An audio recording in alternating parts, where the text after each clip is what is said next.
The fire had not yet finished with the papers when the room exhaled its collective shock. Eleanor Vance stood frozen at the edge of the drawing room, watching orange tongues curl around the parchment that had been, only seconds before, the legal instrument of her own erasure. The Duke of Ashcombe held the second copy in his bare hand, letting the flame creep toward his fingers before he dropped it, almost lazily, into the grate. "She is only my temporary wife," he had told them not 10 minutes earlier, his voice flat as a closed door, his pale eyes sweeping over the assembled lords and ladies of his circle with the particular contempt he reserved for people he considered beneath his notice. The words had cut through Eleanor like winter through wet wool. She had stood there in her borrowed finery, in the marriage that had been arranged to settle her father's debts, and she had felt the entire room's eyes catalogue her as something temporary, something disposable, a placeholder wife, soon to be discarded. And then he had done the thing no one, least of all Eleanor, had expected. He had walked to the side table, lifted the divorce papers his own solicitor had drawn up at his mother's insistence, and set them alight before the eyes of everyone who mattered in London. The silence that followed was the kind that pressed against the eardrums. Lady Pemberton's teacup hovered, forgotten, halfway to her lips. The Dowager Duchess's fan stopped its idle motion, and Eleanor, who had spent 6 months bracing for the humiliation of being cast off, found herself staring instead at the back of her husband's head as he watched their supposed undoing curl into ash. To understand the violence of that single moment, one must go back to the spring when Eleanor Vance had still believed her life belonged to her. She had been the second daughter of a baronet whose love of cards had outpaced his love of solvency. Theirs had been a modest house in Hampshire, draughty in winter, fragrant with lavender in the summer months, and entirely, catastrophically mortgaged by the time Eleanor turned 21. Her elder sister, Margaret, had married well and married early, securing herself a comfortable life and in the process securing nothing at all for Eleanor, who remained behind with their ailing mother and their father's mounting creditors. Eleanor had not dreamed of dukes. She had dreamed modestly of a quiet cottage, perhaps a husband who read poetry aloud in the evenings, perhaps children who would not inherit her father's recklessness. She had not dreamed of being summoned to her father's study on a grey Tuesday afternoon to learn that the Duke of Ashcombe required a wife, urgently, discreetly, and without sentiment, and that her father had offered her hand in exchange for the clearing of her debts. She had wept that night, not from heartbreak, for she did not know the Duke well enough to mourn losing him, but from the particular grief of discovering one's own life had been spent like currency. The Duke himself, Julian Ashcombe, was a man the gossip columns adored and feared in equal measure. He had inherited his title at 23, following his father's sudden death, and spent the subsequent years building a reputation for icy composure that bordered on cruelty. He smiled rarely, he spoke even more rarely, and when he did, his words tended to land like stones dropped into still water, small, precise, and capable of disturbing everything beneath the surface. Society had collectively decided that the Duke possessed no heart at all, only a meticulously tailored coat where one ought to have been. What society did not know, what only Julian himself understood in the locked room of his own chest, was that he required a wife not for love, nor even for an heir, but to silence a particular cousin who stood to inherit the dukedom should Julian remain unmarried past his 30th birthday, a date now alarmingly close. The cousin, Reginald Ashcombe Hale, was a man of considerable charm and considerably less scruple, and Julian trusted him about as far as he trusted a viper sunning itself on a garden wall. A wife, any wife, would close that door. Julian had resolved, with the same cold efficiency he applied to his estate ledgers, that the marriage would be temporary in spirit if not in law, a contract, a shield, nothing more. He had chosen Eleanor specifically because her family's desperation meant no one would ask inconvenient questions, and because, in the one brief meeting arranged to finalize the match, she had looked at him not with calculation, as so many debutantes did, but with a kind of weary, unguarded honesty that he found he could not stop thinking about. He told himself this meant nothing. Their wedding had been small, swift, and utterly without warmth. Eleanor had worn her sister's altered gown. Julian had worn the expression of a man attending a tedious business meeting. The vows had been spoken in a chapel half lit by grey morning light, and when the ceremony concluded, the Duke had offered his wife his arm with the same detached courtesy he might extend to a stranger he was assisting across a muddy street. In the months that followed, Eleanor learned the architecture of her husband's silences. She learned that he took his coffee black and his solitude even blacker, retreating most evenings to his study with the door firmly shut. She learned that the staff adored him in a way that Tun would never have guessed, that he settled their wages personally and remembered the names of their children. She learned slowly and against her own better judgment that beneath the ice there was a man who had simply never been given reason to believe warmth was safe. And she learned, too, the particular cruelty of his circle, the friends and relations who came to dine at Ashcombe House and treated her consistently as an inconvenience to be tolerated. Lady Pemberton's barbed compliments about Eleanor's humble origins, the Dowager Duchess's habit of speaking about Eleanor as though she were not in the room, discussing how soon this unfortunate arrangement might be dissolved, Reginald's oily insinuations, delivered with a smile, that Eleanor ought not grow too attached to her position, as duchesses, in his experience, were rather more interchangeable than people liked to admit. Eleanor bore it because she had nowhere else to bear it. She wrote letters to her mother that she never sent, full of complaints she was too proud to voice aloud. She walked the gardens of Ashcombe House in the early mornings when the dew still clung to the roses, and allowed herself in those private hours to grieve the life she had not chosen. She did not know that Julian watched her from his study window during those walks. She did not know that he had begun, without quite admitting it to himself, to arrange his mornings around the hope of seeing her cross the lawn. She did not know that the coldness he wore like armor in public had begun, in her presence alone, to feel less like protection and more like a prison of his own making. It was Reginald who forced the crisis. Sensing that the marriage remained, in his estimation, a fragile and temporary arrangement, he had gone behind Julian's back to the Dowager Duchess and convinced her that the kindest thing, the most practical thing, would be to draw up divorce papers quietly, to have them ready the moment Julian's 30th birthday passed and the legal necessity of the marriage expired. The Dowager, who loved her son fiercely, but understood his coldness as a permanent condition rather than a wound waiting to heal, had agreed. The papers had been drawn, and in a moment of staggering carelessness they had been presented to Julian publicly, in front of his assembled circle, as though offering him a gift, his freedom, wrapped in legal parchment, ready for his signature. It was in that charged atmosphere, Reginald smiling his serpent smile, the Dowager looking expectant, Lady Pemberton already composing the gossip she would spread by morning, that Julian had spoken the words that shattered Eleanor where she stood. "She is only my temporary wife." He had said it not to wound her, though it wounded her all the same.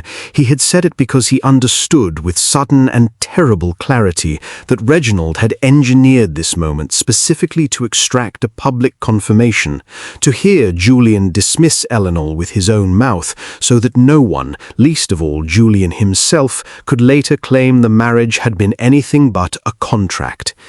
He had said it as a man backed into a corner says the thing he believes is expected of him, even as something in his chest recoiled at the sound of his own voice. And then he had looked at Eleanor's face. He saw the precise moment the words landed, saw her spine straighten, not in defiance, but in the particular bracing of someone absorbing a blow they had long expected and dreaded all the same. saw the flicker behind her eyes, gone almost before it arrived, of something that might have been hope dying. She did not cry. She did not flee the room. She simply went very still, the way wounded things go still, conserving what strength remained. It was that stillness that undid him. Julian Ashcombe, who had spent 8 years constructing a self that needed no one, who had buried every soft instinct beneath layers of duty and distance, felt something inside his chest crack open like ice, giving way beneath supreme thaw. He understood in that single suspended second that he had just done the cruelest thing he had ever done to another human being, and that he had done it to protect a lie he no longer believed. He crossed the room. He took the papers from the side table where Reginald had so triumphantly placed them.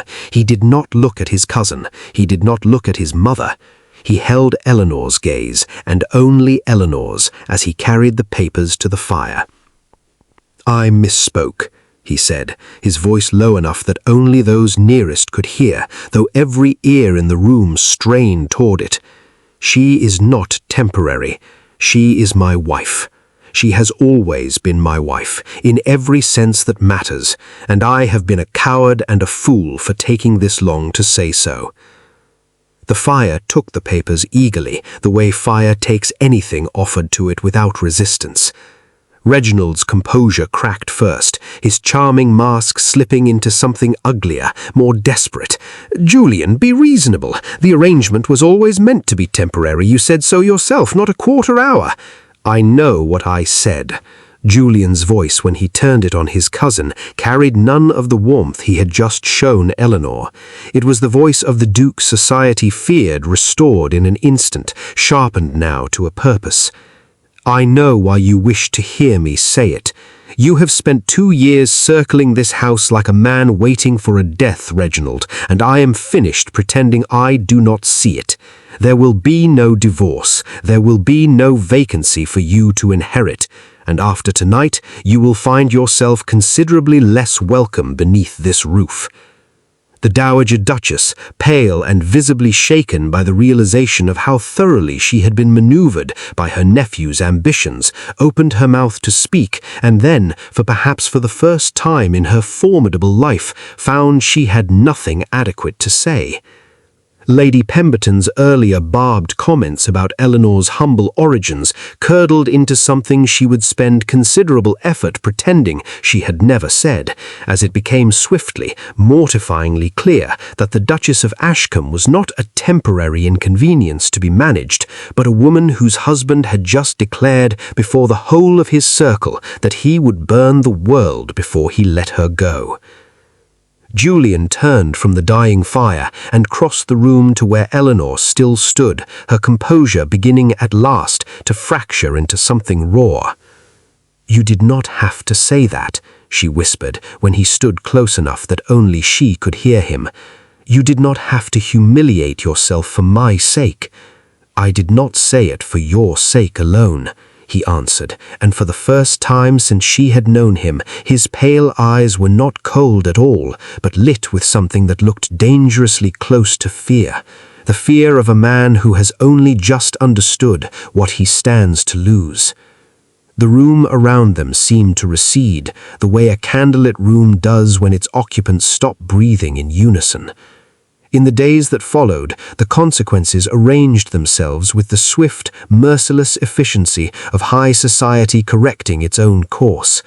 Reginald Ashcombe Hale found his invitations quietly withdrawn from every house that mattered, his creditors suddenly less patient, his charm no longer sufficient currency to cover the depths of his ambition. Within a fortnight, he had removed himself to the continent, where his particular talents for flattery and manipulation would have to be exercised on an audience that did not yet know better. The Dowager Duchess, pale and humbled by her own complicity toward the daughter-in-law she had so carelessly dismissed, undertook a long and quiet penance of genuine kindness toward the daughter-in-law she had so carelessly dismissed, and in time the two women discovered, somewhat to their mutual surprise, an affection neither had thought possible.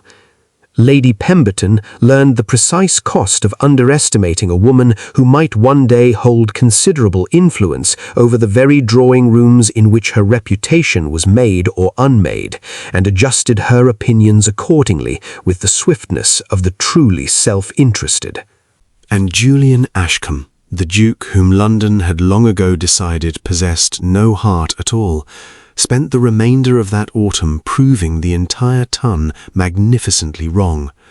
He walked the gardens each morning beside his wife, rather than watching her from behind glass. He read to her in the evenings, not poetry exactly, for he had never possessed Eleanor's gentle taste for verse, but his father's old letters, his mother's early diaries, the private history of a family that had never before let her past its locked doors. He learned, slowly, and with the same diligence he had once reserved for ledgers, the particular architecture of his wife's own silences, and found beneath them not weariness, but a courage that humbled him.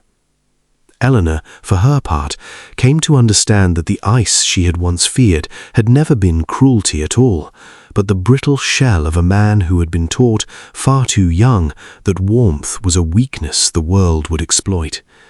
She did not forgive him quickly for the words spoken before the fire, but she watched him unmake himself, piece by careful piece, in the months that followed, and found that forgiveness, once it arrived not as a single decision, but as 100 small mornings spent walking beside him in the garden, neither of them temporary any longer, neither of them alone. Years later, when their own daughter asked how their parents had fallen in love, Eleanor would tell her only that some vows are not spoken in chapels at all, but in firelight, when a man finally burns away every lie he has told himself and chooses at last the truth he had been too frightened to claim. By the time autumn settled gold and amber over the meadows behind Ravensmere Hall, the marriage that had begun as cold transaction had become something neither Sebastian nor Wilhelmina could have predicted on their wedding day. A partnership built not upon silence and assumption, but upon the slow, deliberate labor of actually seeing one another. He learned to ask before he decided. She learned, haltingly at first, and then with growing confidence, that her voice would not be met with punishment in this house, that she could disagree, could want things aloud, could take up space without apology. Their evenings, once passed in separate dutiful silence, began instead to fill with conversation, with Sebastian asking about the horses she trained, and Wilhelmina asking about the estate he was slowly, painstakingly restoring, the two of them discovering piece by piece an intimacy that no arranged contract could have manufactured, and that only honesty, hard won, had finally made possible. On the anniversary of that fateful race, Sebastian arranged, without a single word of forewarning, a quiet gathering at Rotten Row at the very same dawn hour, and when Wilhelmina arrived, uncertain and faintly wary of what surprise awaited her, she found not a crowd of mocking spectators, but a small collection of the people who had come in one strange year to matter. Old Thomas Fell, summoned from Hertfordshire at Sebastian's own expense to witness what his secret lessons had ultimately made possible. Jasper Coleridge, present now as a genuine friend rather than a defeated rival, and Sebastian himself, standing beside Corvus's saddled form with an expression she had never once seen upon his face in the whole of their courtship, something unguarded and unmistakably tender. He told her, before that small and loving audience, that he had spent a year learning that the woman he married was never the quiet mouse the world had assumed, that she was instead the truest and bravest soul he had ever had the privilege to know, and that he wished, standing exactly where all of London had once watched her prove herself, to make a vow he had failed to make with sufficient understanding the first time, that he would spend the whole of his remaining life not silencing her fire, but standing beside it, that her voice, once forced into a whisper, would never again be diminished in any house that bore his name. Wilhelmina, who had once believed herself invisible, who had spent a childhood folding herself into smallness and a marriage's early months mistaking silence for safety, felt something in her chest finally fully unclench, as though the caged creature she had carried since girlhood had at last found not merely freedom, but a home worthy of its wildness. She did not answer him with words at first. She answered instead the way she always had, in the language that had first revealed her truest self to an astonished world. She swung up onto Corvus's back, extended a hand down to her husband, and waited, laughing, for him to mount behind her, so that together, Duke and Duchess, they might ride out across the very ground where her silence had finally gloriously broken, into a future neither the Tun's cruelty nor her own long-buried fear could ever again diminish.